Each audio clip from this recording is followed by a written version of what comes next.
Continuamos. Vamos a ver la última propiedad de los fluidos, que es importantísima, y esto es algo ya de la parte específica de la materia, en el sentido que ya no hay nada de repaso, que es el concepto de viscosidad, o el concepto y la propiedad viscosidad. Básicamente, viscosidad conceptualmente es la resistencia a fluir. O sea, un fluido viscoso es un fluido que sufre y genera fricción. No existen fluidos no viscosos. Esa resistencia a fluir se debe a la generación de fricción, de fuerzas de fricción que se resisten al movimiento entre el fluido con fluido y entre el fluido y paredes sólidas de una tubería o de un cuerpo. Por lo tanto, esta es una propiedad que claramente es una propiedad dinámica, aparece cuando existe movimiento fluido. Y es importantísima. Vuelvo a repetir que no existen fluidos no viscosos, existen fluidos con mayor o menor viscosidad. Algunos con viscosidad terriblemente elevada, el petróleo, la glicerina, el aceite, y fluidos de muy baja viscosidad como el aire, pero sin embargo los efectos viscosos los tenemos que considerar, salvo excepciones que se irán viendo a lo largo de la materia. Hay una medición indirecta de la viscosidad de un fluido, es trabajar, que incluso constituye una norma industrial, es tener un volumen normalizado de fluido en un recipiente normalizado y se lo vacía por gravedad a través de un orificio de dimensiones normalizadas. Ese tiempo requerido para el vaciado por acción de la gravedad nos da una medida de la viscosidad. Cuanto mayor sea el tiempo en vaciarse, mayor es la viscosidad del fluido. Eso es lo que se denomina la escala Seibold. Ahora no les muestro un videíto porque quiero avanzar con el dictado de temas, el dictado así puro y duro, pero ustedes los insto a que entren a Google, a YouTube y googleen medición de viscosidad, fluidos viscosos, etcétera. Hay unos videitos bastante interesantes. Ya vamos a ver si el jueves hago una pequeña selección de un par de videos para mostrarles. Bien, atado al concepto de viscosidad, atado indisolublemente, está una condición que se da en la interacción entre un movimiento fluido y un cuerpo sólido sobre el cual fluye el fluido. Por ejemplo, una tubería. La pared interna de la tubería es una superficie sólida. A lo largo de esa pared interna está fluyendo, está interactuando el fluido que fluye en la tubería. El fuselaje de un avión o la superficie del ala de un avión, la superficie externa del avión, es una superficie sólida sobre la cual hay una interacción con el flujo de aire que fluye alrededor del avión. Esa condición, que es de origen totalmente empírico, de observación empírica, se lo denomina condición de no deslizamiento, no slip, que dice que las partículas de fluido que están en contacto con una superficie sólida están adheridas a ella.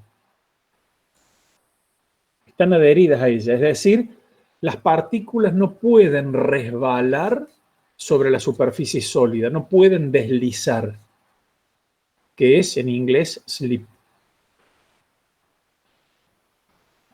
Eso es una condición empírica que está indisolublemente asociada al carácter viscoso de los fluidos. Eso va a tener muchas implicancias. Si la pared sólida está quieta, significa que las partículas de fluido en contacto con la pared están en reposo, tienen la velocidad de la pared. Si la pared sólida se mueve, las partículas de fluido que están en contacto con dicha pared tienen la velocidad de la pared. ¿De acuerdo? El fluido va a adquirir velocidad a medida que nos alejamos de la pared, pero las partículas de fluido exactamente sobre la pared tienen la velocidad nula. Se entiende también entonces que cuanto más nos alejemos de una pared sólida, la velocidad tenga una tendencia de ir en aumento, ¿sí? Porque se va alejando de esa condición de adherencia física, ¿de acuerdo? El jueves vamos a mostrar un videíto que honestamente no lo he preparado para el día de hoy y no lo tengo en la compu con la cual estoy dando la clase. Bien, acá interrumpo un minuto porque Bruno Rodrigo Torrejón me pregunta que tiene una consulta acerca del LEV. Te escucho, Bruno. Buenas noches, profe. Sí, Buenas yo no noches. estoy inscrito en Guaraní, pero no estoy en LEP, en el curso, agregado al curso. Bien, yo me olvidé de dar un aviso parroquial. Por favor, escríbanme, mándenme un mail todos aquellos que no tengan acceso al curso. Que espero que no sean todos, ¿no? A muchos de ustedes, no los que están reparcializando. ¿Tienen acceso al LEV? ¿Hay algún sí?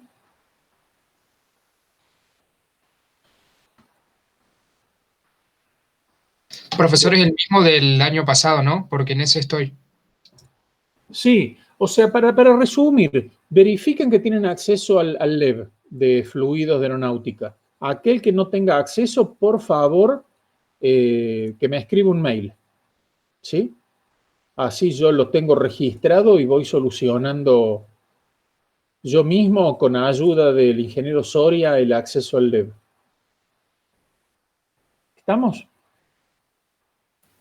Listo, profe, gracias. Continuamos.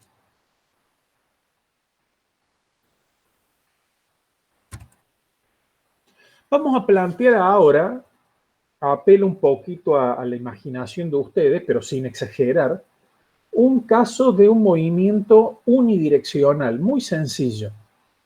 Es un movimiento en una única dirección en donde esa única, a lo largo de esa única dirección hay una única componente de velocidad, evidentemente. Y esa velocidad va a ir cambiando, pero no en la dirección transversal a ella. Transversal. Acá a la izquierda, vean, esto es un está esquematizado. Imagínense un canal abierto. Imagínense un canal abierto. El canal maestro de la ciudad de Córdoba, suponiendo que no está lleno de basura, ¿sí? Y las paredes están más o menos lisas. El eje X es el eje a lo largo del movimiento, el eje Y es la vertical y el eje Z es el otro eje transversal, siguiendo la regla de la mano derecha. Entonces, bien, veamos lateralmente, veamos una vista lateral. Veamos una vista lateral. Imagínense en el plano central del canal. Imagínense que esto azul es la superficie del agua. Imaginemos un plano paralelo, un plano vertical paralelo al plano XY, ¿sí? Que corta la mitad del canal. Entonces, a lo largo de ese plano vamos a ver las líneas de movimiento de fluido. Le podemos llamar las líneas de corriente, que ya vamos a definir formalmente. ¿Sí? Estas son las líneas a lo largo de las cuales se mueve el fluido. Ahora bien, en cada una de esas líneas el fluido tiene diferentes velocidades, que lo tengo esquematizado aquí. Sobre el piso del canal la velocidad es cero. Es justamente lo que dijimos, la condición de no deslizamiento. Y a medida que nos alejamos verticalmente hacia arriba del piso del canal, la velocidad va en aumento. Va en aumento. ¿De acuerdo? Es una situación sencilla de imaginar y es relativamente realista. ¿Sí? Relativamente realista. ¿Dónde se agregaría una segunda variable geométrica, que sería la variable z? sobre las paredes laterales, la pared vertical del fondo y la pared, o sea, las dos paredes laterales. Pero si estamos alejados de esas paredes laterales, el flujo sigue aproximadamente esta ley de depender de una única variable. Entonces nos mantengamos en movimientos fluidos simples inicialmente, que vuelvo a repetir, son modelos aproximados que no capturan el 100% de la realidad, pero capturan una parte importante del movimiento del agua en el canal, a excepción de unas capitas relativamente delgadas en la vecindad de las paredes laterales del canal.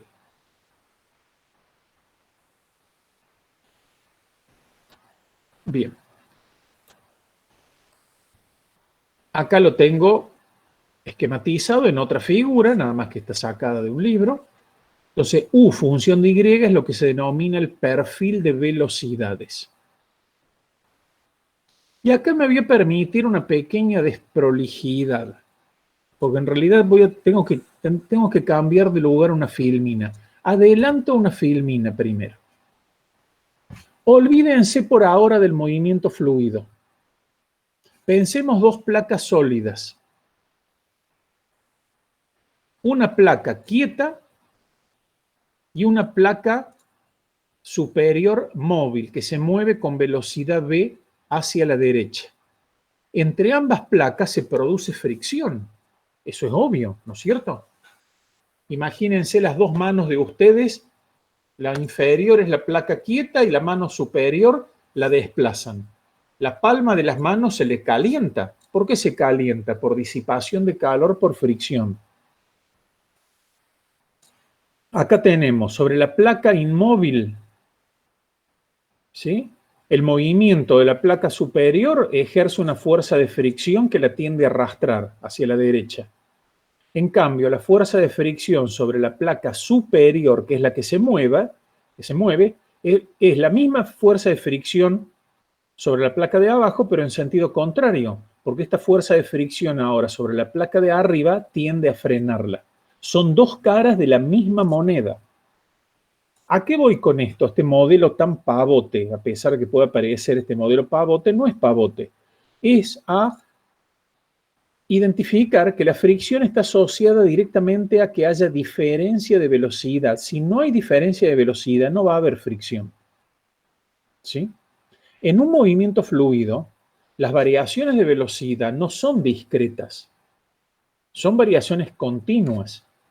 No hay capas discretas de fluido una encima de otra. Cuando uno habla de una capa fluida, es un concepto imaginario. ¿Cuál es el espesor de una capa fluida? Un infinitésimo, pero es un concepto. Hay capas paralelas de fluido, vecinas entre sí, que fluyen con una velocidad variable. Pero ahora bien, vayamos al concepto de que la fricción está generada por diferencia de velocidad. El equivalente en un movimiento continuo de que haya diferencia de velocidad entre capas es que la derivada de la velocidad en el sentido transversal sea diferente de cero. Si esta derivada es diferente de cero, como pueden ver que es diferente de cero, y eso está generado justamente por la condición de no deslizamiento, va a haber fricción. Esto es lo que se denomina lo que es gradiente de velocidad. El gradiente de velocidad genera la tensión de fricción y la tensión de fricción genera gradiente de velocidad. O sea, están íntimamente ligadas. Nosotros acá vamos allá a trabajar con la tensión de corte, ¿sí? Fuerza por unidad de área, fuerza por unidad de superficie. ¿Se entiende esta dependencia? Me interesa que vean que esta dependencia no es nueva, es de lo que ustedes conocen de fricción de dos sólidos. Nada más que ahora, con fricción viscosa, es decir, fricción fluida, las leyes de la fricción van a ser diferentes que las leyes de fricción seca que ustedes estudiaron en Física 1, por ejemplo, en los problemas de plano inclinado.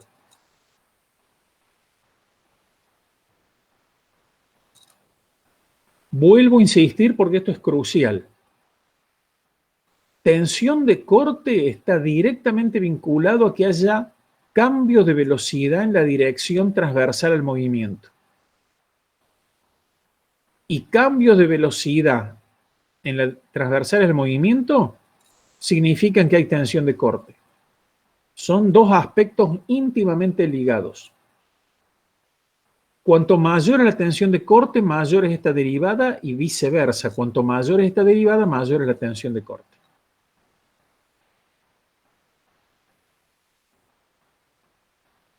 Bien, acá hay una visualización de flujo con técnicas que ya voy a comentar la clase que viene. Esto es lo que se denomina una timeline. Esta línea acá abajo es una superficie sólida. Y esta visualización nos permite ver mejor dicho, el perfil de velocidades o la distribución de velocidades de las diferentes capas horizontales de fluido. Y fíjense que a medida que nos acercamos de la pared a la pared, la velocidad del fluido notoriamente disminuye hasta llegar a cero. Esta es una verificación experimental de la famosa condición de no deslizamiento, que la tienen que aceptar porque es una condición empírica, no es algo que se demuestre. Acá hay otras visualizaciones de flujo de una placa plana. Este es el borde de ataque de una placa plana que recibe un flujo incidente uniforme. Y acá cómo se ve cuando el aire, no, esto es un flujo de agua, no es de aire, se pone en evidencia la condición de no deslizamiento. Pero esto voy a volver a esta visualización de flujo cuando veamos la técnica de visualización, ¿sí? Por ahora la salteo. Lo que se denomina modelo de fluido newtoniano es un modelo de fluido en el cual el vínculo entre tensión de corte y gradiente de velocidad es un vínculo de proporcionalidad directa. Con un coeficiente de proporcionalidad constante. Eso es lo que se denomina el modelo de fluido newtoniano. Es el equivalente en los líquidos de el modelo de sólido elástico que sigue la ley de Hooke, ¿sí? Es el equivalente, totalmente equivalente. ¿Cuál es la importancia de estos fluidos? Evidentemente, una relación lineal es una relación que, desde el punto de vista matemático, es la más simple posible. ¿De acuerdo? Entonces, ¿cuál es la importancia de los modelos de fluido newtoniano? ¿Que su relación matemática es la más simple? No, eso no es respuesta. La respuesta es que, felizmente, la enorme mayoría de fluidos de aplicación o importancia industrial siguen este modelo. Por eso son importantes. Es una situación que, como dice el dicho, junta el hambre con las ganas de comer. Es decir, la mayoría de los fluidos de importancia industrial, felizmente, tienen la ley la más sencilla posible desde el punto de vista del mecanismo de generación de la fricción. Para ilustrar el caso del agua, con todas sus aplicaciones navales, en barcos, en submarinos, en vehículos navales de toda clase, el aire con todas las implicancias aeroespaciales, todos los derivados del petróleo, incluyendo el petróleo, la glicerina, que en realidad tiene importancia en física, no más. Gases nobles y otros gases, helio, argón, hidrógeno, nitrógeno, oxígeno, anhídrido carbónico, monóxido de carbono, el gas metano, el GNC, etc. Y aceites vegetales. De ahí viene la importancia.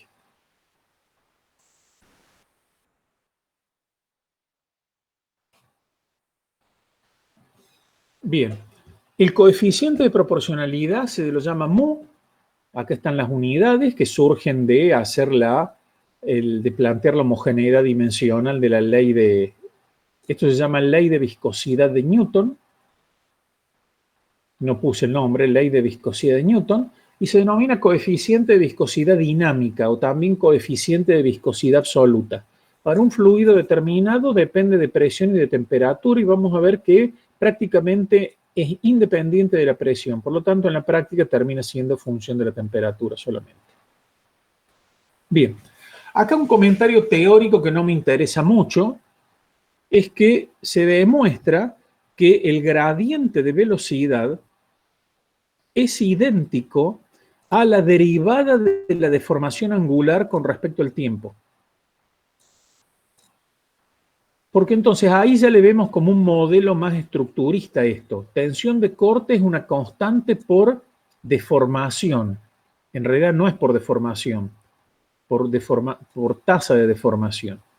Pero desde el punto de vista de la materia y desde el punto de vista de ingeniería nos interesa más trabajar con el concepto de distribución de velocidad que con el concepto de tasa de deformación.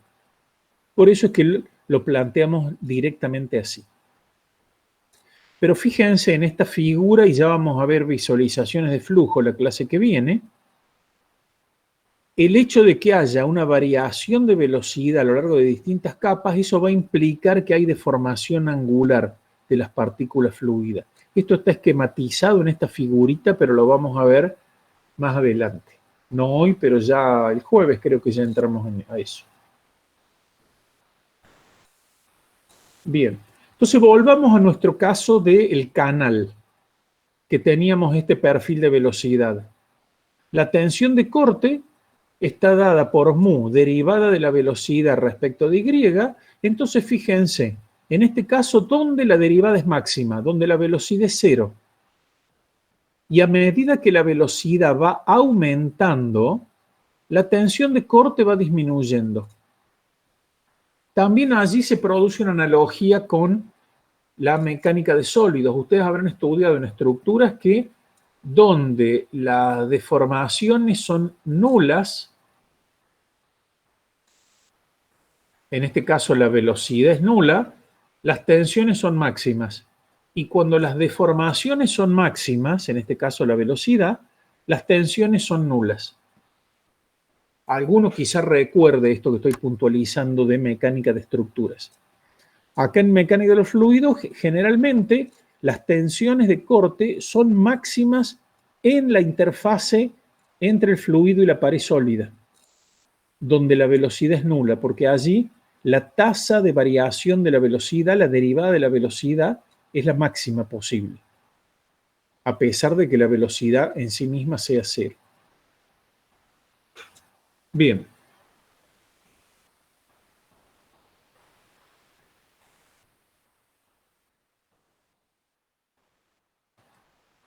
Un comentario que no es de fondo. Vamos a ver más adelante, bastante más adelante, que muchas veces va a surgir la relación entre mu y rho. O sea, el mu va a quedar dividido por rho. Como esto aparece relativamente frecuente, a esa relación se la ha bautizado como viscosidad cinemática. Ustedes deben saber lo que es la viscosidad cinemática, es esa definición, mu dividido rho, pero no es una verdadera propiedad del fluido. Mu es una propiedad del fluido, de un fluido newtoniano, y rho es otra propiedad del fluido, ¿de acuerdo? Esto es un comentario que no es de fondo, pero deben conocer. Bien, veamos la dependencia del coeficiente de viscosidad dinámica. Acá tenemos un gráfico del mu en función de la temperatura. Observen que la escala es logarítmica, ojo.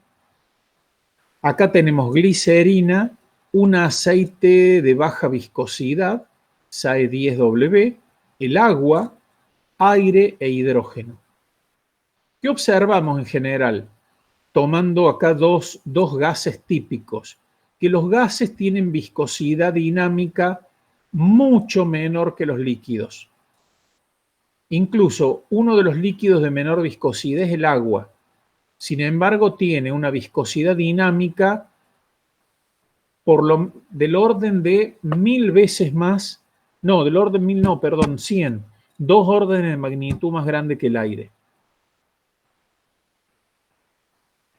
Y ¿qué otra cosa observamos? Que los gases tienen una influencia de la temperatura comparativamente pequeña. La viscosidad de los gases aumenta con la temperatura, pero aumenta levemente. En cambio, la viscosidad de los líquidos disminuye drásticamente con la temperatura, o relativamente de manera drástica. Algunos más u otros menos. Un aceite disminuye muchísimo, Recuerden que la escala es logarítmica, ¿sí? Recuerden que la escala es logarítmica. Bien, esta dependencia está explicada con el carácter molecular. Que ustedes léanlo, pero bueno, lo comento rápidamente. En un líquido, al aumentar la temperatura, el líquido se dilata, la distancia entre las moléculas aumenta, de hecho, y se reducen, digamos, debilitan las fuerzas de vínculo molecular. La consecuencia macroscópica de que el vínculo molecular sea debilitado es que la fricción macroscópica disminuye, la viscosidad disminuye. En el caso de los gases, en donde no existe vínculo molecular, al aumentar la temperatura, en realidad eso implica que aumente el choque entre las moléculas. Ese aumento de choque entre las moléculas, ese intercambio de cantidad de movimiento entre moléculas, se traduce en un aumento macroscópicamente de lo que se percibe como fricción. ¿Sí? Recordemos que lo que se percibe como fricción es algo macroscópico, es difícil de imaginarse, pero es creer o reventar, ¿sí? Como dice el dicho.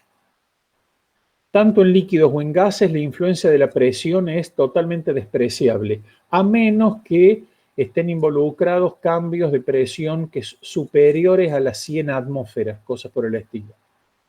En flujos de gases, jamás suceden cambios de presión superiores a centenares de atmósferas en situaciones de movimiento de los gases. ¿De acuerdo?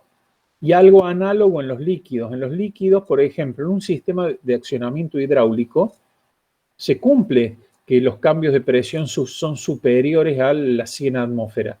El tema es que en los sistemas hidráulicos las velocidades de movimiento del fluido es bajísima.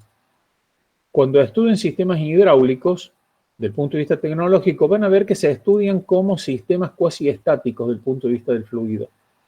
Cuasi hidrostáticos, ¿sí? Bien.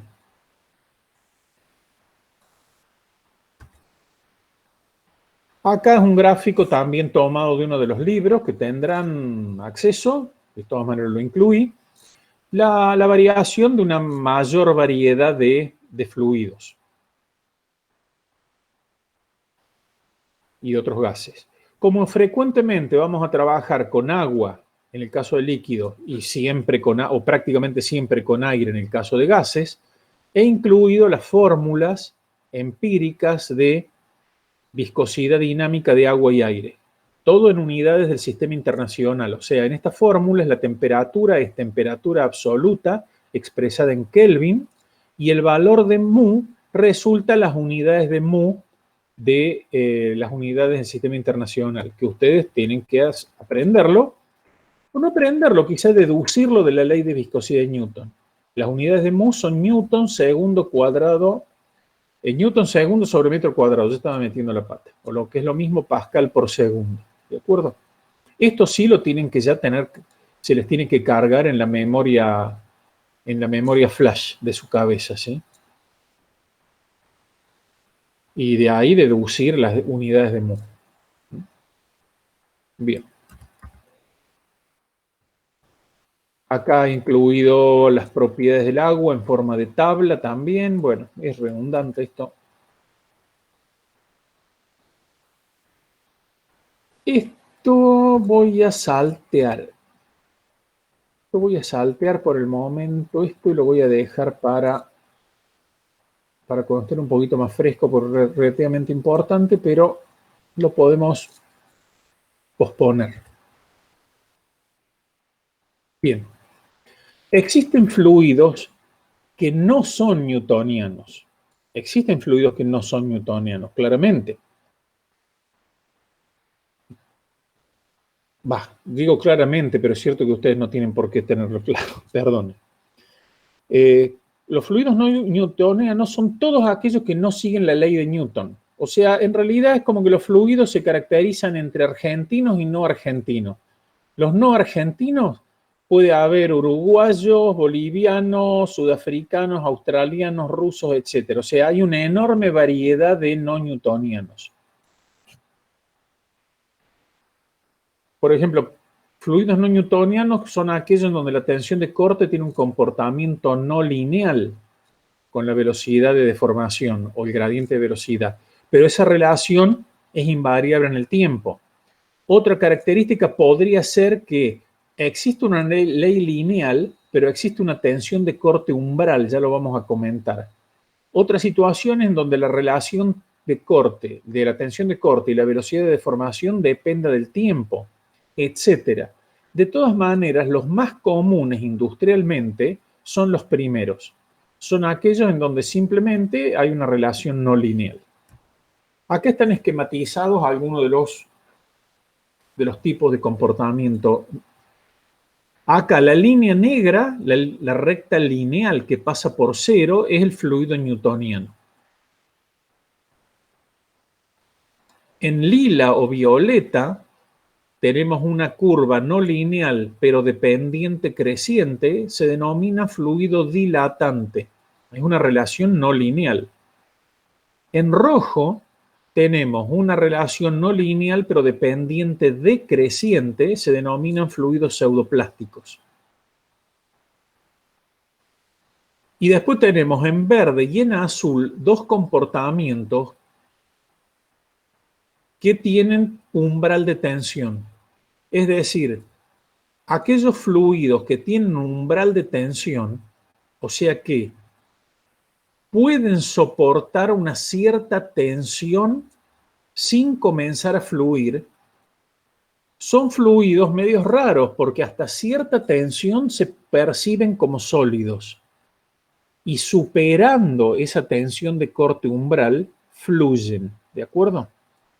Pero todos estos fluidos son de importancia industrial, o sea, son fluidos totalmente minoritarios desde el punto de vista nuestro de ingeniería aeronáutica o aeroespacial. Son importantes en aquellas áreas industriales en las que se trabaja con ellos. Pero como les dije, son fluidos más inusuales. Dentro de esos fluidos inusuales, los más comunes son los pseudoplásticos. Que ahí entran la sangre, la leche, por ejemplo, es un fluido no newtoniano, pasta de dientes, el dulce de leche. La industria alimenticia, a los dulces y a las pastas, al dulce de leche lo transportan por tuberías, ¿sí? Y hay bombas que bombean dulce de leche. O sea, esos sistemas de tuberías que son estudiados por ingenieros mecánicos y en menor medida por ingenieros industriales, en esas áreas de ingeniería hay que entrar en el conocimiento de fluidos no newtonianos, pero a nosotros no nos interesa mucho, como les comentaba. O sea que no voy a invertir más tiempo en esto. Lean ustedes el tema de los fluidos no newtonianos. Acá está el modelo no lineal más común. Cuando digo lean, ustedes saben que yo sé que tienen que leer eso, ¿de acuerdo? O sea, no lo digo al pasar listo, porque les puedo hacer en las evaluaciones teóricas, les voy a hacer alguna pregunta genérica. No voy a hundir el cuchillo en fluidos no newtonianos porque no es el fuerte nuestro, pero tienen que conocer las generalidades. ¿Se entiende? Sí, profe, perfecto, Bien. queda claro. Entonces el resto de esto lo tienen que leer y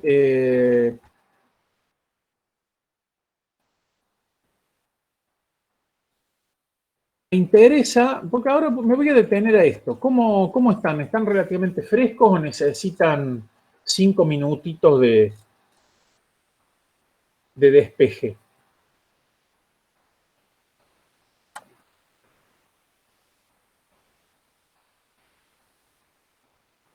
Bien, continúo con este tema. Y después de esto sí hacemos otro mini descanso. La cosa es, ¿cuál es el sentido en que se ejerce una tensión de corte?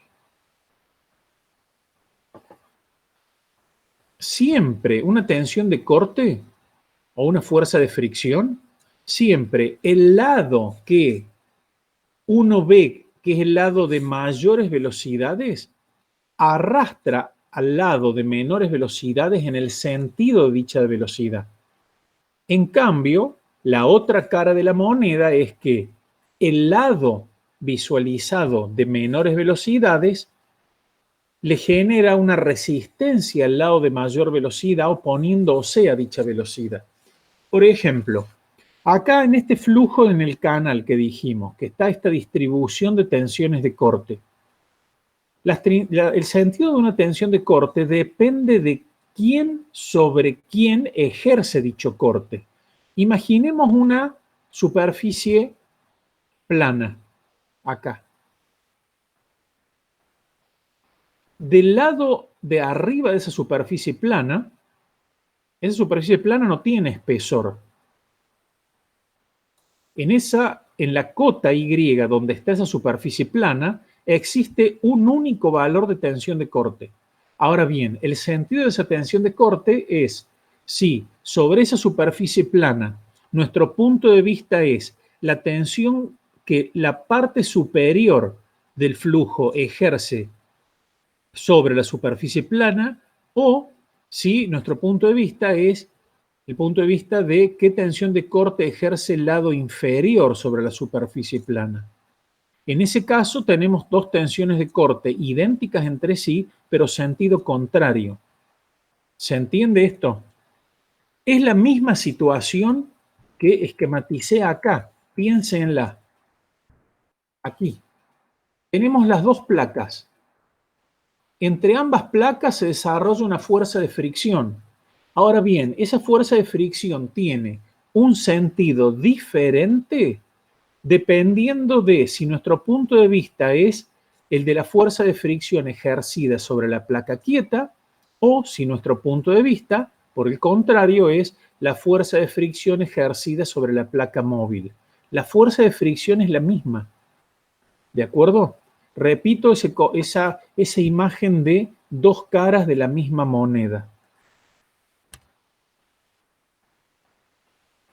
Uy, me fui al fondo, espere.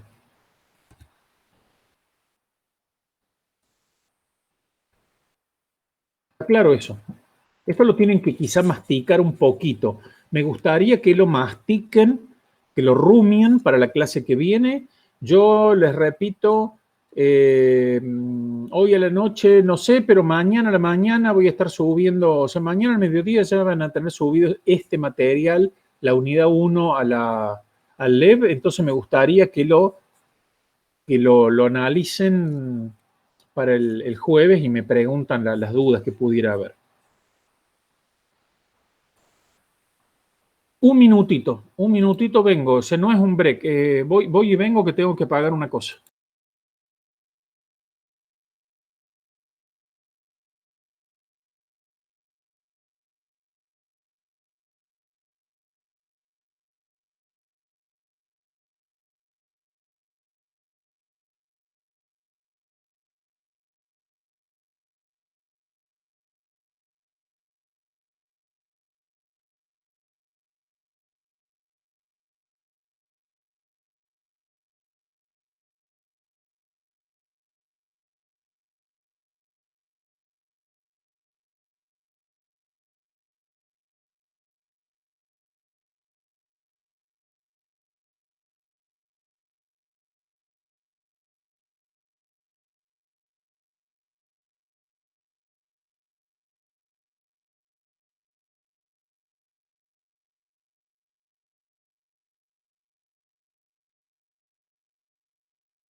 Listo, estoy de regreso, disculpen esta microemergencia.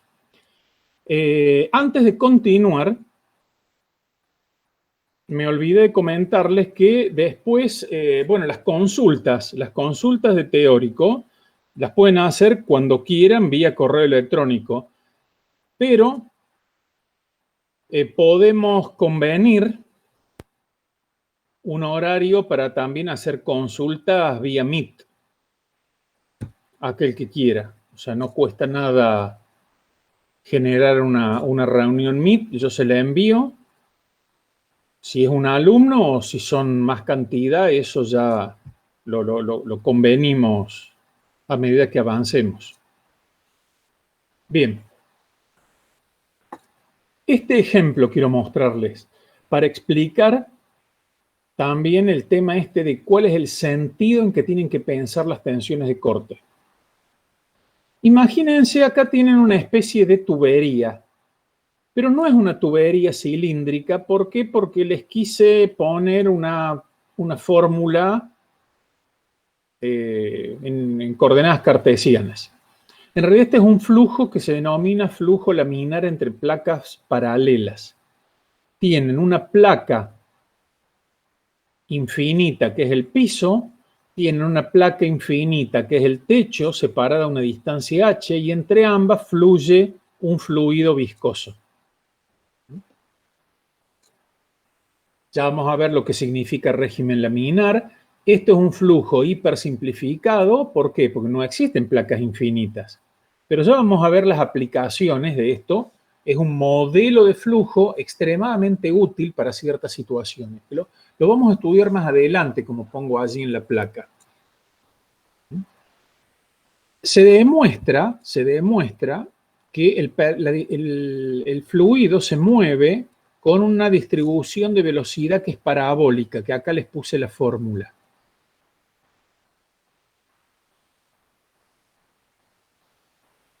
Si quieren imaginarse esto como una tubería, lo pueden imaginar perfectamente. Nada más que la función va a ser diferente.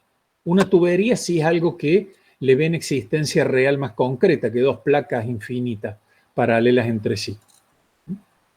Bien, la velocidad es una función de segundo orden de la variable transversal y. Por lo tanto, la tensión de corte, que está dada por la derivada de la velocidad, le baja un orden y es una función lineal, ¿sí? Y acá tengo graficado el módulo de la tensión de corte. ¿Por qué el módulo? Porque vamos a ver que hay un cambio de signo, que eso es lo que me interesa un poco puntualizar. Si acá evaluamos con esta fórmula la tensión de corte en la placa de abajo y sobre la placa de arriba, ustedes piensan, nos debería dar la misma tensión de corte si es un flujo simétrico. Fíjense que es un flujo simétrico, la mitad inferior y la mitad superior del movimiento son idénticos. Entonces, ¿por qué la tensión de corte no va a ser simétrica? No hay motivo, está claro eso. Sin embargo, en la placa inferior del lado de abajo, la tensión de corte nos da K por H sobre 2, o sea, nos da un número. Y en la placa superior nos da K por H sobre 2, pero signo negativo. ¿Cómo se explica que tengan signo negativo? O sea, ¿cómo se explica lo que se denomina una antisimetría? ¿Por qué? Se explica porque, recordemos, las tensiones de corte, el sentido de aplicación depende de qué sobre qué está actuando.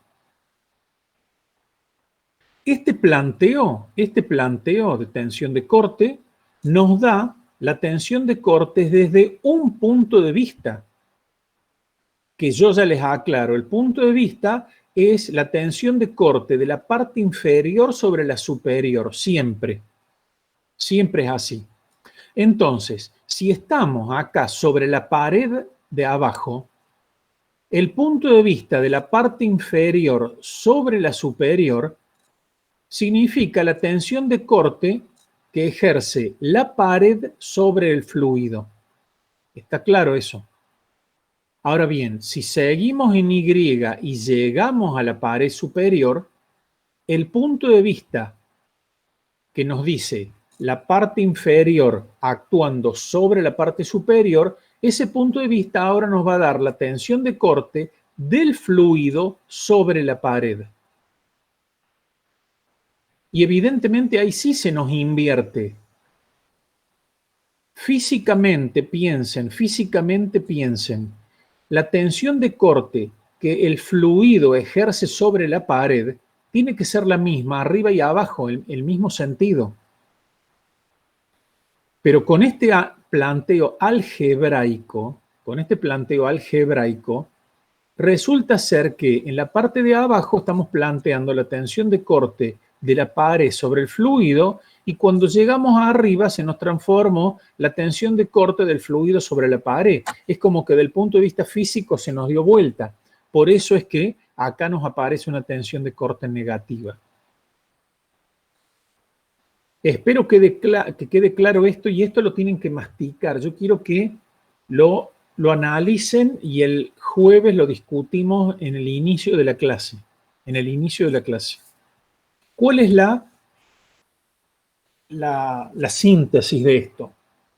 Que es totalmente conveniente que ignoren los signos algebraicos de la tensión de corte. O sea que la tensión de corte siempre trabaja en magnitud. Y el sentido de aplicación de la tensión de corte obtenida en magnitud, asígnenla de un punto de vista físico, sabiendo que un fluido sobre una pared ejerce una tensión de corte en el sentido del movimiento y una pared ejerce sobre el fluido una tensión de corte que se opone al movimiento del fluido. ¿Está claro? Bien, eso es algo que va a ser importante para cuando trabaje en la parte práctica. Y en la parte práctica van a haber aplicaciones, porque ¿en qué vamos a usar la tensión de corte inicialmente? Para calcular fuerza y para calcular momento o torque. Y un comentario ahora que ya no es de mecánica de los fluidos es que ustedes acostúmbrense a trabajar a partir de las definiciones generales, bajar a lo particular. O sea, no arranquen con casos particulares. Acá les pongo un ejemplo.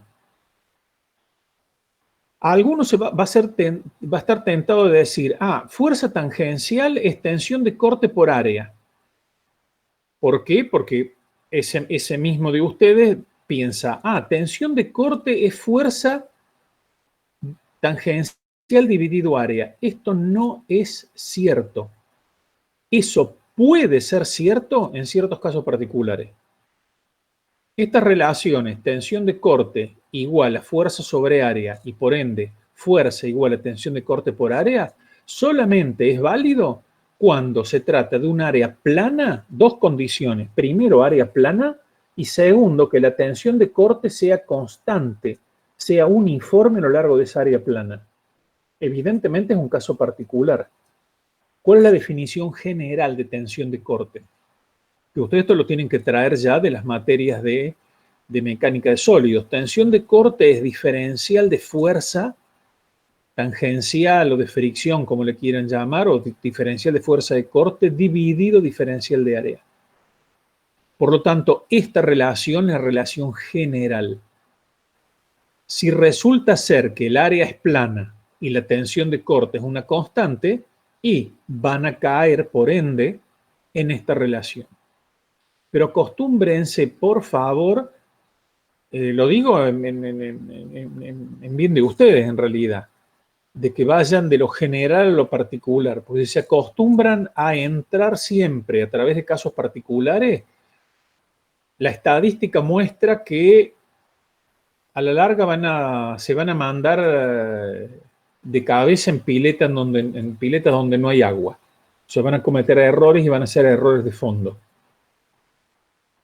Aparte de trabajar de lo general a lo particular en las evaluaciones, a los docentes nos permite ver de que ustedes están usando la materia gris, que están usando el marulo, ¿de acuerdo?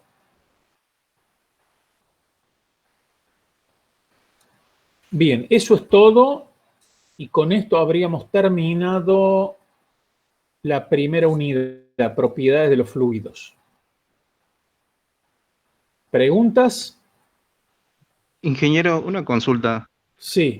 Sobre flujo unidimensional. Yo acá tengo un comentario que dice, en flujo unidimensional es imposible debido a la condición de no deslizamiento.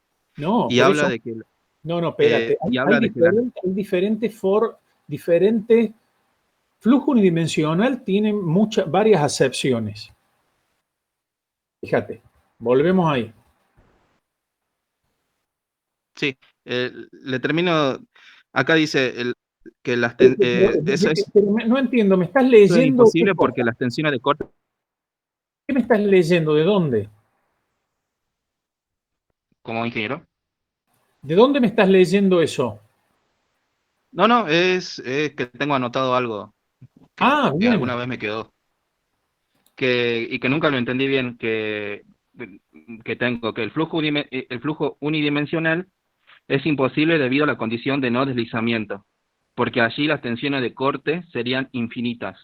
bien. Pero ahora, ¿te puedo responder? Sí, sí, sí. Bien. Es que el flujo unidimensional tiene más de una acepción. Mira esta figura.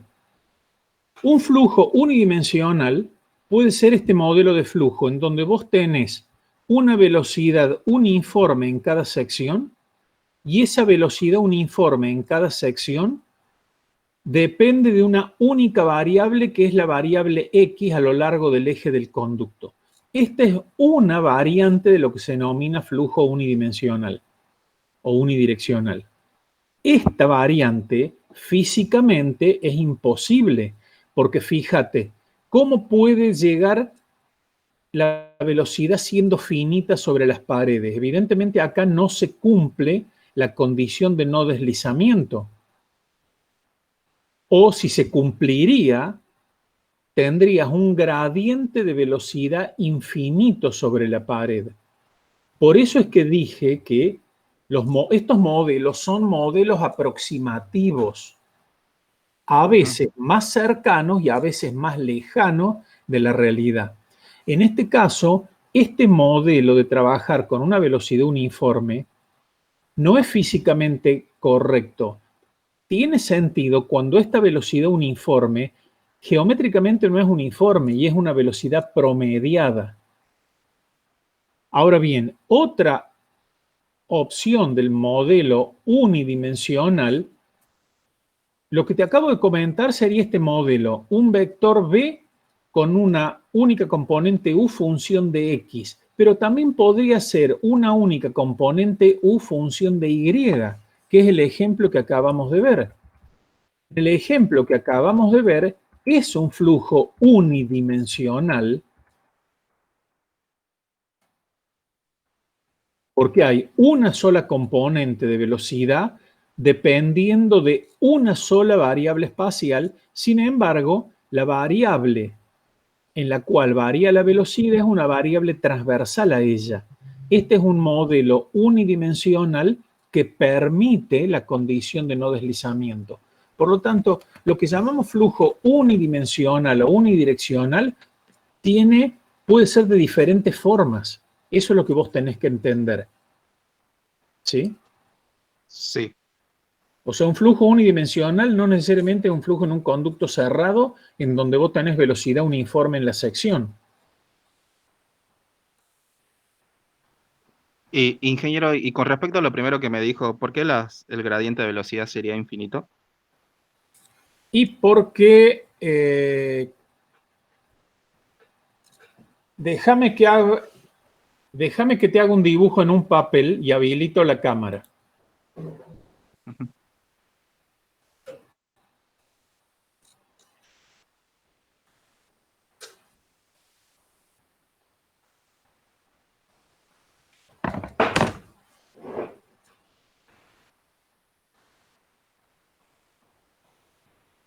A ver, espérate, ya habilité la cámara, déjame que estoy viendo.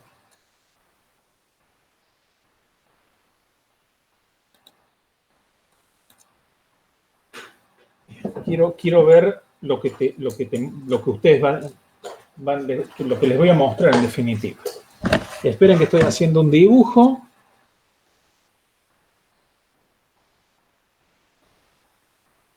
Denme un minutito.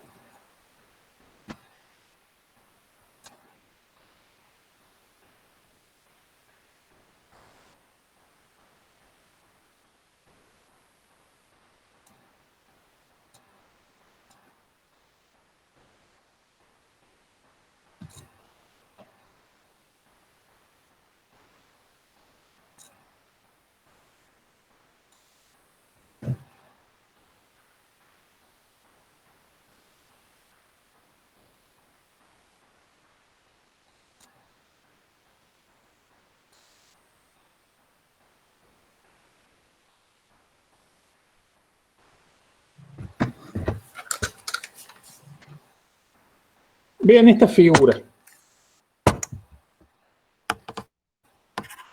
¿Sí? Acá tienen una tubería en la cual se tiene una distribución de velocidad.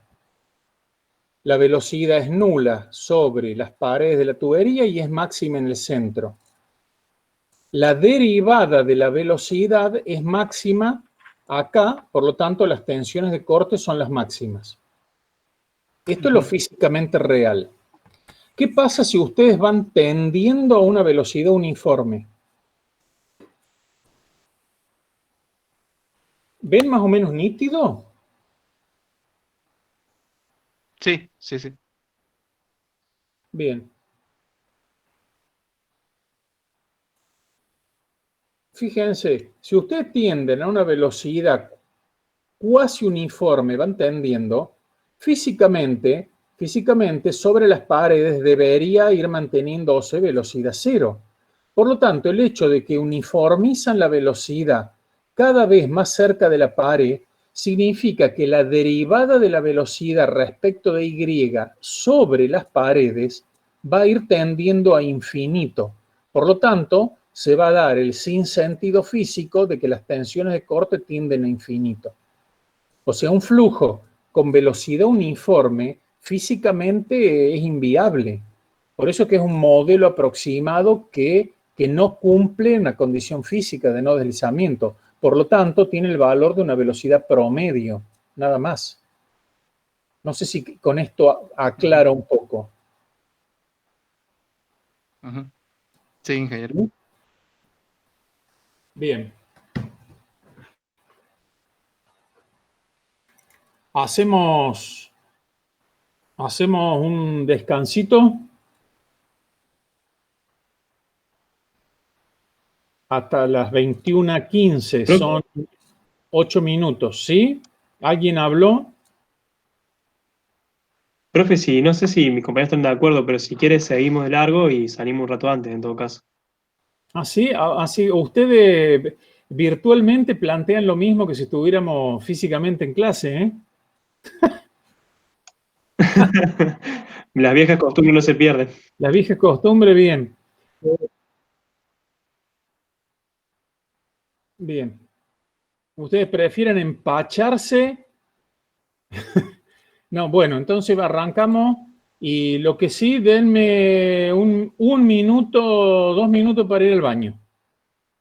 Pero es ir y venir, ¿eh? No hay problema, profe. Vaya tranquilo.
Bueno, arrancamos. Voy a compartir la pantalla de la otra clase. Esperen que la abro.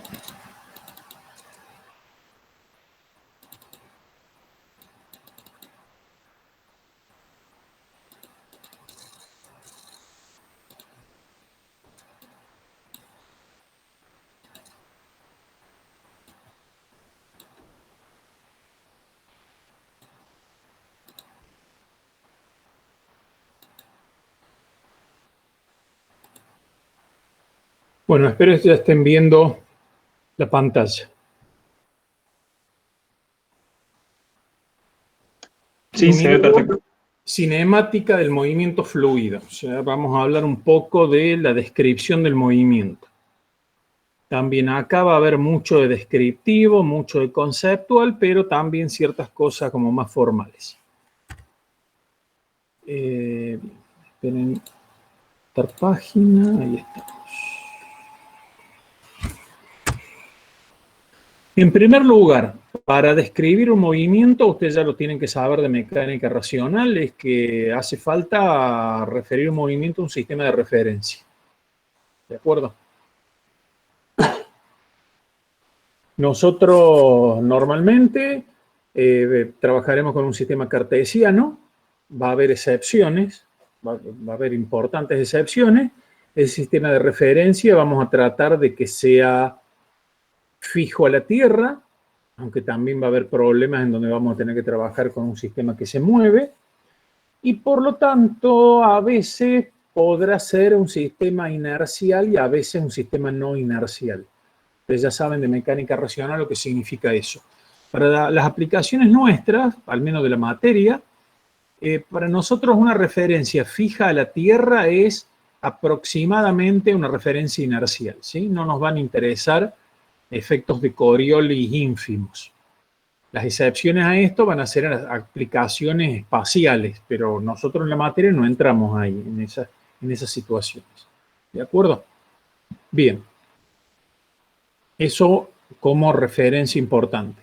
Lo que sí, a pesar de que siempre estemos trabajando con un sistema inercial, a veces tendremos que trabajar con un sistema de referencia móvil respecto de un sistema de referencia fijo en tierra. Con lo cual van a surgir los conceptos de velocidad absoluta y velocidad relativa. Eso va a surgir bastante más adelante, pero ya les prevengo. Bien, esto ya lo habíamos visto, el concepto de campo vectorial de velocidades y cómo se lee físicamente. El vector velocidad de una partícula que en el instante t está ocupando el espacio x, y, z del espacio. Ahora bien, conceptualmente, ¿cómo vamos a identificar la posición de una partícula fluida? Aunque no tengamos que utilizarlo cuantitativamente. Pero conceptualmente, una partícula determinada se la identifica con la posición que ocupa en t igual a 0. ¿De acuerdo? En t igual a 0, cada partícula ocupa un lugar inicial, entonces ese lugar inicial identifica a esa partícula, que después va a empezar a moverse. La posición de una partícula determinada solamente va a depender del tiempo, ¿de acuerdo? Eso es un poco obvio. Esto en realidad ya lo hemos hablado, de los modelos aproximados importantes. Lo salté. Entonces vayamos ahora a la descripción, esa descripción cualitativa del movimiento fluido que habíamos dicho que dan una descripción visual, que son las líneas descriptivas del movimiento fluido. La primera de ellas es conocida de ustedes porque es el mismo concepto que han estudiado en física, el concepto de trayectoria. ¿Sí? El concepto de trayectoria es el recorrido a lo largo del tiempo de una partícula identificada fija, una partícula de identidad fija. O sea que una línea de trayectoria constituye la historia de los desplazamientos de esa partícula en el espacio. Eso lo han visto en física. Ustedes tienen una piedra al aire y ustedes la filman y ahí siguen la trayectoria de esa piedra. En un movimiento fluido, ¿cómo se visualiza experimentalmente? Análogamente a lo que les dije de la piedra. En el movimiento fluido tienen que liberar una partícula visible que sea de otro material. Por ejemplo, una bolita de telgopor si es un flujo en un río, por ejemplo, o pequeñas partículas sólidas en un flujo de aire y una tiene que ser y seguir el movimiento a lo largo de una filmación. Normalmente eso no se hace. En aerodinámica experimentalmente no se visualizan trayectorias. En flujos de líquidos sí es más común. En aerodinámica se emplean las otras líneas, que son las que vemos a continuación. Bien, la trayectoria, la definición de trayectoria, como les repito, es la misma que vieron en física. La ecuación que define una trayectoria es la derivada del vector posición de la trayectoria respecto del tiempo t, es la velocidad, función de x, y, z, y el tiempo. Por lo tanto, esta ecuación vectorial en realidad genera un sistema de 3 ecuaciones diferenciales ordinarias que, si las resuelven analítica o numéricamente, en la realidad se resuelven numéricamente, ustedes pueden hacer una muestra así digital de una trayectoria en una simulación numérica, por ejemplo. Pero esto es sencillo del punto de vista numérico. ¿Qué otra cosa sencilla del punto de vista, pero ahora experimental, no es sencillo del punto de vista numérico o analítico? Lo que se llaman las líneas de traza. Las líneas de traza tienen una definición física, es una línea formada por infinitas partículas, es decir, una línea formada por diferentes partículas que lo que tienen en común que todas han pasado por un punto fijo del espacio en algún instante de tiempo. Dicho así, puede ser medio complejo, pero creo que no. Imagínense el filamento de humo que emite una chimenea.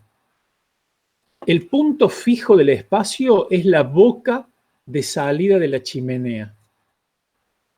Y el filamento de humo es la llamada línea de traza. En aerodinámica se emplea esto. Esto es muy sencillo en aerodinámica. Fíjense, acá tienen el ensayo de un auto y acá tienen un montón de filamentos de humo. Estos filamentos de humo están emitidos por una salida que está fuera de la fotografía. Esa salida emite partículas de humo que fluyen con el aire. Entonces, todas estas conjuntos de partículas a lo largo de esta línea, ¿qué tienen en común? Son partículas diferentes. Todos tienen en común que en instantes de tiempo anteriores, todas han partido de este punto, es decir, han pasado por un punto común del espacio. La mayoría de las visualizaciones de flujo en aerodinámica son en realidad líneas de traza, ¿sí? No son trayectorias. Del punto de vista analítico, definir una línea de traza es una cosa compleja, pero del punto de vista experimental es lo más sencillo del mundo, ¿sí? Con simples inyectores. En el caso de aire, generalmente son filamentos de humo. Y en el flujo de líquidos son inyectores que introducen una tinta de un color determinado. Por supuesto, eso en la realidad experimental, eso permite una visualización del flujo a lo largo de una cierta distancia, porque después los filamentos de la sustancia visible se terminan mezclando con el aire o el agua circundante y esas líneas pierden identidad. Se van mezclando por un proceso de mezclado que es de origen viscoso y en el cual es importante lo que se denomina turbulencia, que ya lo vamos a definir, hace que, bueno, esto sea útil hasta una cierta distancia. Bien, entonces acá están listadas todas las propiedades de la línea de traza. ¿De acuerdo? Ustedes lo leerán, pero creo que lo que acabo de comentar como definición es suficiente. No vamos a ver la definición teórica hacia matemática de la línea de traza. Estas visualizaciones de flujo tan bonitas, de flujo alrededor de un perfil, son líneas de traza. Lo mismo que esta es una visualización natural. Ustedes saben que estos motores que muchos motores de reacción de aviones actuales tienen una especie de generadores de vórtices en la barquilla, que acá no sale en la fotografía. En el vuelo, ese generador de vórtice produce un torbellino que induce condensación de vapor y eso permite la visualización de este filamento de vapor. Esto es una línea de traza, porque está formada por todas las partículas de aire barra vapor que han pasado por el punto donde está el generador de vórtice.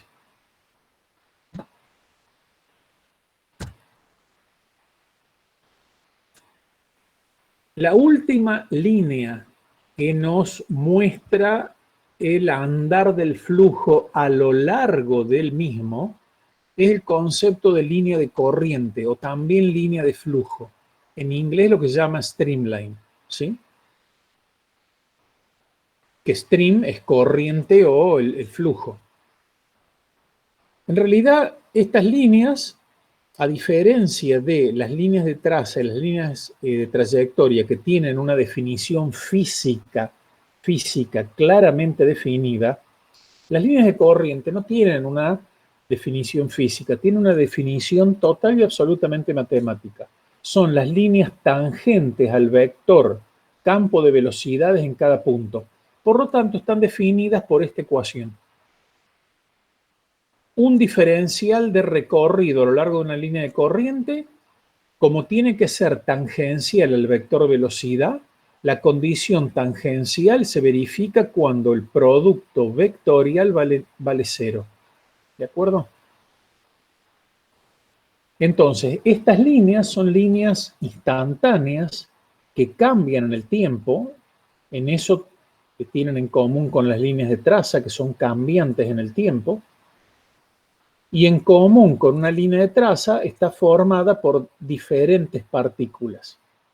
Pero en realidad son líneas diferentes.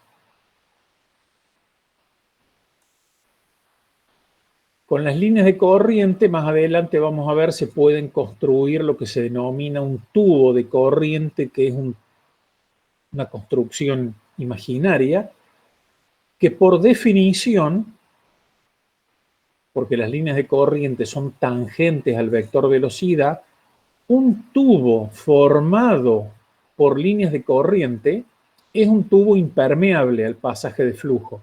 ¿Por qué? Porque las velocidades son tangentes a él. Esto no me interesa si quedan dudas sobre esto, porque esto vamos a introducirlo más adelante cuando corresponda.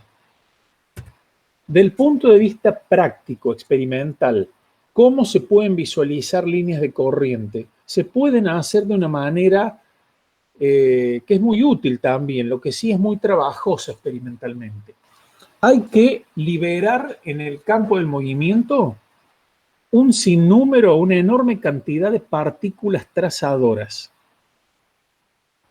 En un flujo de aire esto es muy dificultoso. Que yo sepa, mi especialidad no es la parte experimental en realidad, pero hasta donde yo sé no se emplea en flujos de aire, se emplea en flujos de líquido, en visualizaciones en líquido. Se liberan, por ejemplo, se libera ralladura de aluminio, que eso genera partículas muy, muy pequeñitas, que por tensión superficial también y por efectos viscosos que vamos a ver más adelante, demoran muchísimo tiempo en caer, en hundirse. O sea que uno dispone de un lapso, de un intervalo de tiempo muy amplio en el cual esas partículas fluyen con el agua o con el líquido que sea. Ahora bien, ustedes liberan todas estas partículas en el movimiento fluido y toman una fotografía con un tiempo de exposición determinado. Por lo tanto, en la fotografía les va a quedar impreso un segmentito con orientación espacial, o sea, un delta S vector le va a quedar orientado, que es aproximadamente igual el vector velocidad en ese punto por el delta T. El delta T es el espacio en que dejaron abierto el diafragma de la fotografía. Por lo tanto, obtienen una fotografía en donde van a ver segmentos más largos como acá, segmentos largos, y van a ver segmentos cortitos, incluso algunos tan cortos que son prácticamente un punto. Eso tiene una lectura muy sencilla. Donde los segmentos registrados son largos, la velocidad es alta. Y donde la velocidad es prácticamente nula o muy bajita, los segmentos registrados son tan cortos que se visualizan como puntos. Pero la orientación de esos segmentos, ¿sí?, es aproximadamente el patrón o esquema de líneas de corriente de esa visualización. Como ven, es muy trabajoso. Es trabajoso hacerlo. Pero esa es la forma de implementar experimentalmente líneas de corriente. Y finalmente, una buena noticia. Estas son visualizaciones con partículas también liberadas en el movimiento de agua para visualizar el flujo en tuberías, en este caso en unos codos. Vamos a volver a comentar estas fotografías luego. Ahora viene la buena noticia. Un flujo estacionario, o sea, un flujo que está prácticamente estabilizado en el tiempo, no cambia a lo largo de un instante de tiempo, es una situación muy común, muy frecuente. En esta situación de flujo estacionario, tanto las líneas de corriente como las líneas de traza, como las líneas de trayectoria, son idénticas, coinciden. Por lo tanto, es muy común tener una visualización como esta y hablar de las líneas de corriente, cuando en realidad experimentalmente y en rigor se trata de líneas de traza. ¿De acuerdo? ¿Por qué? Porque normalmente vamos a estar involucrados en situaciones de flujo estacionario.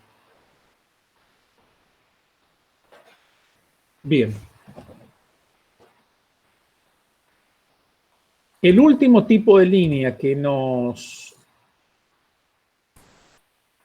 falta definir es una línea que no reproduce el andar del flujo a lo largo de, sino que nos permite visualizar perfiles de velocidades transversales a una cierta dirección o una cierta línea. ¿Cómo es la definición formal? Fíjense, veamos esta fotografía. Acá tienen un flujo que fluye de izquierda a derecha. Fluye agua, es translúcida, entonces no la ven al agua. No ven cómo está distribuida la velocidad. Entonces acá se dispone un tubito, un tubo vertical, transversal al flujo. Ese tubo es poroso. Es poroso. A través de ese tubo introducen, a través de una técnica experimental, de una instalación experimental, introducen en un instante de tiempo una sustancia coloidal, una sustancia coloreada. Esa sustancia coloreada fluye con el agua. Fluye con el agua. Entonces, ustedes, habiendo dejado transcurrir un delta T, se toma una fotografía. Entonces, ¿qué queda registrado en la fotografía a raíz del coloreado? Queda registrado un perfil de desplazamientos de las partículas de fluido coloreado. O sea, tenemos un perfil de delta X a lo largo de Y.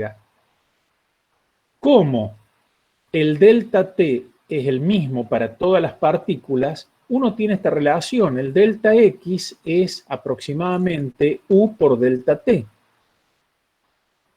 Entonces, como repito, como el delta T es constante, el perfil de desplazamientos nos está mostrando a través de una cierta escala el perfil de velocidades transversales.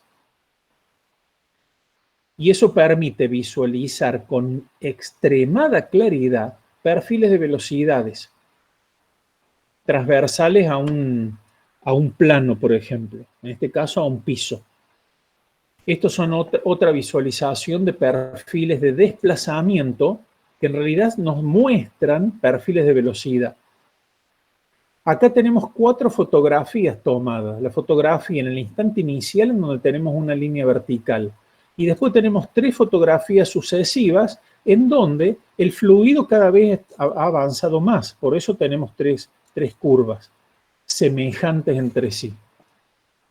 ¿Queda aclarado? Esta es la famosa timeline o línea de tiempo. Permite reproducir la forma de un perfil de velocidades, o sea, no reproduce el movimiento fluido, el andar del movimiento fluido en el sentido del movimiento, sino al contrario, en el sentido transversal. Esta es una visualización que cuantitativamente puede ser útil, a diferencia de las otras, ¿sí? ¿Por qué cuantitativamente? Porque uno puede de estas visualizaciones, si la fotografía tiene una calidad adecuada, uno puede obtener leyes experimentales de cómo están distribuidos los perfiles de velocidad en ciertos flujos, ¿sí? Leyes cuantitativas, no simplemente descriptivas. Bien, y así es como se obtienen, por ejemplo, los perfiles de velocidad a lo largo de una placa plana. Y acá visualizan perfiles de capa límite, que a pesar de que es algo que todavía no cubrimos en la materia, está al final de todo, gracias a que ustedes pasan por aeronáutica general, ahí les introducen el concepto de capa límite. ¿De acuerdo? Estas son líneas de tiempo en flujo de aire, no, esto es en flujo de un canal de agua, perdón, en donde las partículas trazadoras son burbujas de hidrógeno. Se introduce un pulso de burbujitas de hidrógeno que fluyen con el agua y uno registra el perfil de los desplazamientos. Bien. Con esto finalizamos el tema de las líneas descriptivas. Entremos a algo que es totalmente descriptivo, así que podemos seguir, vamos a seguir 15 minutos más.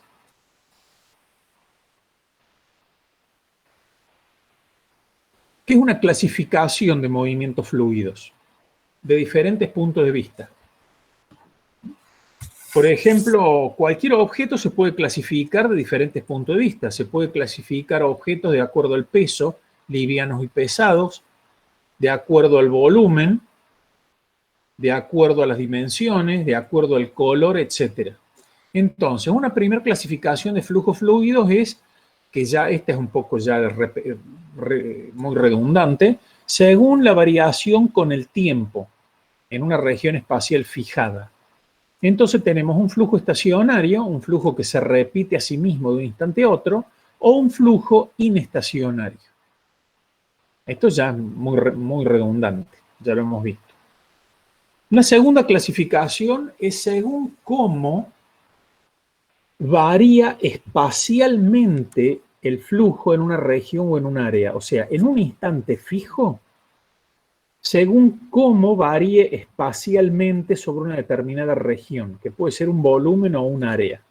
Entonces uno habla de un flujo uniforme o un flujo no uniforme. Un flujo uniforme es un flujo en el cual tanto la magnitud del vector velocidad como la dirección, las dos cosas son invariables de un punto a otro. En cambio, un flujo uniforme es cuando la magnitud del vector velocidad o, mejor dicho, y o la dirección pueden cambiar de un punto a otro. Esto es algo muy simplote, pero les da vocabulario para expresarse. Ustedes tienen que entonces saber referirse a hablar de un flujo uniforme, un flujo no uniforme, un flujo estacionario, etc. Esto les da vocabulario de descripción de un movimiento fluido. La tercera clasificación, es según cómo están ubicadas las fronteras sólidas respecto del movimiento fluido, o viceversa, según cómo está ubicado el movimiento fluido respecto de las fronteras sólidas. Por ejemplo, se denomina flujo externo un flujo en el cual el fluido que se mueve envuelve las fronteras sólidas. Esa es la situación de la aerodinámica alrededor de un avión o de un auto. o de una turbina eólica, o el agua alrededor de un submarino totalmente sumergido. La superficie sólida, que es la superficie del avión, la superficie del submarino, está rodeada por el flujo. Eso se denomina flujo externo. Por el contrario, un flujo interno es cuando las fronteras sólidas rodean, limitan el movimiento fluido. El caso típico es el flujo en tuberías o en el interior de cualquier clase de máquina hidráulica. Hay una situación, puede haber varias, pero sobre todo una, que es una situación, si se quiere, mixta. El ensayo de un modelo de avión en un túnel de viento cerrado. En rigor de verdad es una situación de flujo interno. En rigor de verdad es flujo interno. Pero pretende simular una situación de flujo externo. ¿De acuerdo? Cuarta clasificación. Dependiendo de la compresibilidad. Ya hemos comentado que no existe un fluido cuya densidad sea una constante absoluta.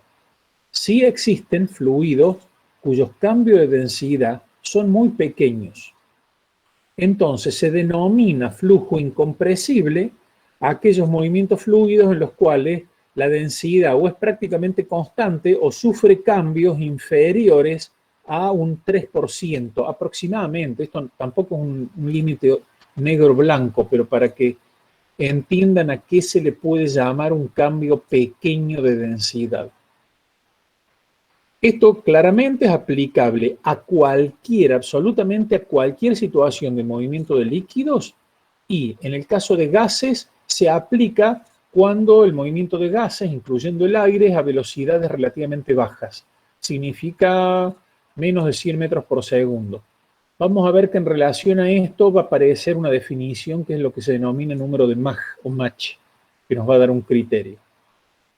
Y por el contrario, está el flujo compresible, que va a ser tema de estudio en dinámica de gases, en donde la densidad es una variable más, ¿sí? Una variable tanto de la presión como de la temperatura. Entonces recordemos, un flujo incompresible es un modelo aproximado, a veces casi exacto y a veces un poquito más discutible, pero es un modelo aproximativo. Quinta clasificación, según la relevancia de los efectos viscosos en el movimiento. Entonces se habla de un flujo viscoso, también se le llama flujo real. Si acabo de decir hace un rato que no existe un fluido no viscoso, todos los fluidos son viscosos, ustedes dirán, ¿a qué se le llama un flujo no viscoso? En realidad un flujo no viscoso es un modelo también aproximativo en el cual la viscosidad del fluido no es nula porque eso es inexistente, pero los efectos de dicha viscosidad, los efectos de fricción, no son determinantes de cómo es el movimiento. O en el mejor de los casos, la influencia es muy pequeña, es muy pequeñita. Esa situación es muy común. La aerodinámica de aviones, mientras no involucre el vuelo a grandes ángulos de ataque donde se produce lo que ustedes ya saben que se llama desprendimiento de flujo, son flujos básicamente no viscosos, porque hay efectos viscosos, pero son minoritarios. Y el patrón de flujo alrededor del avión, alrededor de la barquilla motor, alrededor del grupo empenaje, no está determinado por efectos viscosos. Perdón. Esto está remarcado acá en esta placa, ¿sí? No existen fluidos no viscosos, pero existen situaciones en las cuales la viscosidad no es relevante para determinar cómo es el movimiento. ¿Está claro eso?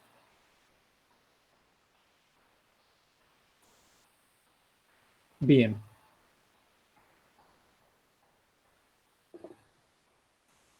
Sexta clasificación, que ahora es una clasificación que corresponde a un flujo viscoso, es decir, un flujo en el cual los efectos de viscosidad son importantes y que la clasificación es según la fluctuación de la velocidad a escala pequeña. Esto suena muy raro, esta definición, pero vamos de a poco. Esta clasificación separa el movimiento fluido en régimen laminar o régimen turbulento. Un régimen laminar es un régimen en el cual la turbulencia está ausente. Entonces, vayamos a definir qué corno es la turbulencia. La turbulencia es una fluctuación con el tiempo del vector velocidad, pero es una fluctuación que se caracteriza por ser, punto 1, totalmente irregular, y punto 2, tridimensional. Ese carácter irregular hace que a veces se lo describa como una especie de variación aleatoria. Y generalmente, ahí no he puesto el generalmente, es de alta frecuencia y baja amplitud, pero puede que sea de alta amplitud. La turbulencia genera mezclado de partículas. Entonces, por ejemplo, en un flujo laminar, una partícula se mueve, por ejemplo, unidireccionalmente de manera perfecta. Existen regímenes laminares. En cambio, en un régimen turbulento, en promedio, el movimiento de la partícula es rectilíneo de izquierda a derecha, pero como promedio. Localmente, instantáneamente, la trayectoria de la partícula es una cosa totalmente irregular como está esquematizado en este diagrama. Eso es la turbulencia. ¿De qué depende de que aparezca la turbulencia? La turbulencia es algo inherente al movimiento de un fluido viscoso. Es inherente, absolutamente inherente. Después vamos a ver criterios, pero del punto de vista genérico, digamos preliminar, la turbulencia no existe cuando el movimiento del fluido es a velocidades comparativamente bajas. Ustedes dirán, ¿comparativamente a qué corno? Pero bueno, con velocidades muy bajas o bajas, la turbulencia no aparece. Cuando se supera una cierta velocidad crítica, que se denomina, la turbulencia aparece. Pero aparece sola, no está introducida por una perturbación externa. Ojo, uno puede hacer que aparezca turbulencia de manera artificial, pero si uno no ejerce ninguna influencia externa, la turbulencia va a aparecer solita. Es un fenómeno muy complejo y que, bueno, vamos a seguir hablando a lo largo de la materia. Creo que ya deben estar medios groggy, así que vamos a ir cortando de acá y vamos a retomar la clase que viene con el tema de laminar versus turbulento. Bien, ¿alguna Profesor, pregunta? sí, yo Sí. tengo una consulta respecto a si usamos el mismo link para entrar a la clase o realizar otra invitación. Déjenme ver, ya voy a ver. No, voy a tratar de que sea el mismo link para que lo conserven. ¿Sí? Sí, para eso venía la pregunta. Está bien, perfecto. De todas maneras, cuando entre al calendar y establezca el link de hoy para los días jueves con frecuencia semanal, lo mismo el calendar les va a terminar enviando, o voy a hacer que por las dudas les termine enviando el aviso de todas maneras. ¿De acuerdo? Perfecto, gracias. Porque a partir de ahora ya ningún lunes van a tener conmigo. Este es el único lunes de la vida que tienen clase conmigo en este semestre. A partir de ahora tenemos clase los jueves. Y siempre, cualquier duda me mandan un mail, ¿no? Disculpe, profesor, no me quedó claro la cuestión del signo menos en la tensión de corte. El tema lo hablamos antes del recreo. Yo lo que te voy a pedir, Valentina, no es para escaparme ahora, pero me gustaría que que lo pienses en base al material que te voy a dar y lo discutimos el jueves al inicio de la clase, antes de entrar al tema este de laminar y turbulento. ¿Les parece? Bien. Como les dije, sí,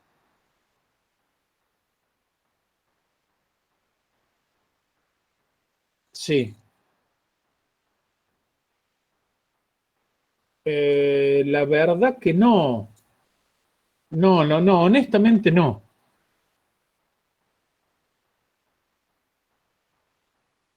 No, no, no, no, no, pero lo mismo te sirve totalmente, sí. ¿Qué otras cosas le iba a decir? Bueno, me comprometo entonces que mañana, a lo largo de la mañana, aunque voy a hacer un esfuerzo, voy a hacer de tripas corazón y ahora voy a entrar al LEV y voy a subir las clases. O sea que mañana a la mañana ya pueden entrar y pueden bajar el material. ¿De acuerdo? Las clases grabadas van a estar subidas en el LEV. No, las clases grabadas están en el Drive y ustedes, no sé cómo funciona las clases grabadas porque no sé del punto de vista del estudiante, pero ustedes no reciben un link con, con acceso a la clase grabada. No, profe. Normalmente es, Ah, bien, entonces ya veo de cómo compartir el enlace. claro, pues lo que puede hacer, profe, en todo caso es generar un Google Drive donde guarde todas las clases dictadas y en todo caso si quiere compartirnos archivos grandes como videos o esas cosas, puede también pasarlos por ahí. Así ya Sí, queda. sí, yo soy medio tronco con el Drive, no es una herramienta que me gusta mucho, no sé, no me siento cómodo, pero bueno, pero es una soncera. Voy a crear una carpeta de clase y compartir esa carpeta y listo. Buenísimo. Muchas gracias, profe. Cualquier cosa, si quiere, pregunte, no hay ningún problema. No, Lo no, ayudamos. sí, no, eso no tengo ningún problema. En cualquier cosa les pido ayuda. Perfecto, perfecto. Gracias, profe. Muchas gracias. Hasta el jueves. Hasta el Bueno, jueves. profesor. Nos vemos.